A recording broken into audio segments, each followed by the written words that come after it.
अब हम दुर्गा सप्तशी के 9वें अध्याय का पाठ आरंभ करेंगे।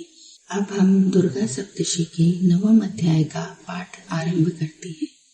इस अध्याय में निशुंभ के वध का वर्णन मिलता है। राजा बोले कि हे भगवान, आपने रक्त बीज के वध से संबंध रखने वाले श्री देवी जी के चरित्र का महात्म विचित्र प्रकार से कह सुनाया है। अब तो मैं रक्त बीज के वध हो जाने पर महाक्रोधी शुंभ और निशुंभ ने जो भी कर्म किया है उसको सुनना चाहता हूँ। ऋषि बोले कि हे राजन, रक्त बीज के मर जाने पर और युद्ध में अन्य असुरों के भी मारे जाने पर शुंभ निशुंभ दैत्यों का क्रोध बढ़ गया। अपनी भारी सेना का नाश होता देखकर निशुंभ के क्रोध का पारा चढ़ गया। फिर दैत्यों की प्रधान सेना को साथ लेकर निशुंभ युद्ध में दौड़ा। शुंभ भी अपने भाई की सेना के साथ मात्र गणों से लड़कर चंडिका को मार डालने की इच्छा से आ गया। तब देवी जी के साथ शुंभ और निशुंभ का बड़ा भारी युद्ध होने लगा। दोनों दैत्य बादलों की तरह बाणों की वर्षा करने लगे। अपने बाणों के समूहों से चंडिका जी ने उनके बाण काट दिए। फिर शस्त्र समूहों से उन दैत्यों के अंगों पर प्रहार किया। निशुंभ ने तीखी तलवार तथा चमकती हुई ढाल ली। देवी जी के पराक्रमी वाहन सिंह के सिर पर प्रहार किया। अपने वाहन पर इस प्रकार प्रहार होता देखकर देवी जी ने शूरप्र नामक बाण द्वारा निशुंभ की बड़ी तलवार और 8 चंद्रों वाली ढाल को काट दिया। तलवार और ढाल के कट जाने पर उस दैत्य ने शक्ति चलाई। उसे सामने आता हुआ देखकर चक्र द्वारा उसके 2 टुकड़े कर डाले। तब तो अत्यंत कुपित होकर निशुंभ दानव ने शूल उठा लिया और उसे फेंक दिया देवी जी के। देवी जी ने मुके के प्रहार से उसे भी चूर चूर कर दिया। गदा उठाकर फिर वह चंडिका जी की ओर दौड़ा। उसने उस गदा को चंडिका जी की ओर फेंका। देवी जी ने उसको भी त्रिशूल द्वारा काट दिया और वह भस्म हो गई। इसके अनंतर दैत्यराज को फरसा उठाए आते देखकर देवी जी ने बाण समूहों से प्रहार कर उसे पृथ्वी पर गिरा दिया। उस भयानक पराक्रमी भाई निशुंभ के इस प्रकार धराशाही होने पर शुंभ क्रोध में भर गया। अंबिका को मारने के लिए सामने आया। वह रथ पर बैठा था।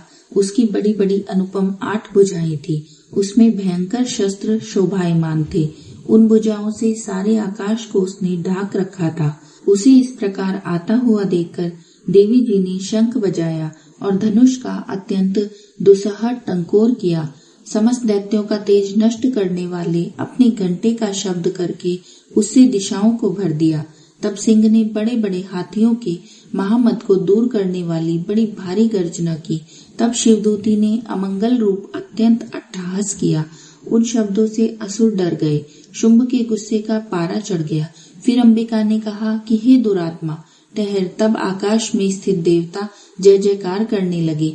शुंभ ने आगे बढ़कर आग बरसाती हुई भयानक शक्ति चलाई। अग्नि के पहाड़ की तरह आती हुई उसे देखकर देवी जी ने अग्नि की भारी उल्का से उसे हटा दिया। शुंभ ने फिर सिंहनाद किया। उससे त्रिलोकी गूंज उठी। हे राजन, उस सिंहनाद का इतना घोर शब्द था जैसे कि वज्रपात हो। उसने बाकी शब्दों को परास्त कर दिया।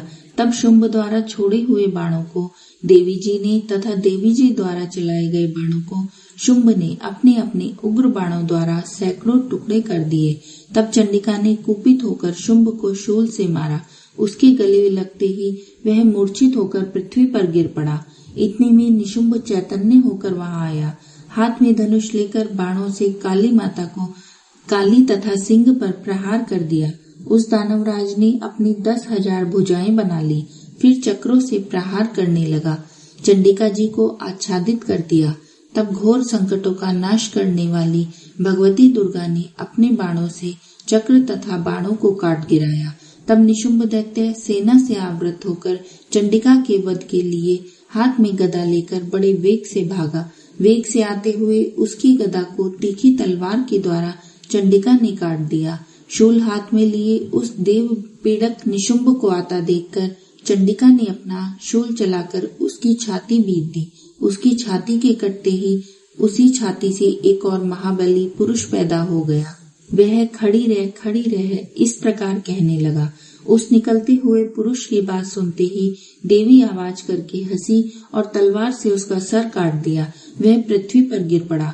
तब भयानक दाढ़ों वाला सिंह दाढ़ों से असुरों के सर खुरचकर खाने लग गया। वैसे ही काल ने तथा शिवदूती ने बहुत से असुरों का भक्षण कर डाला।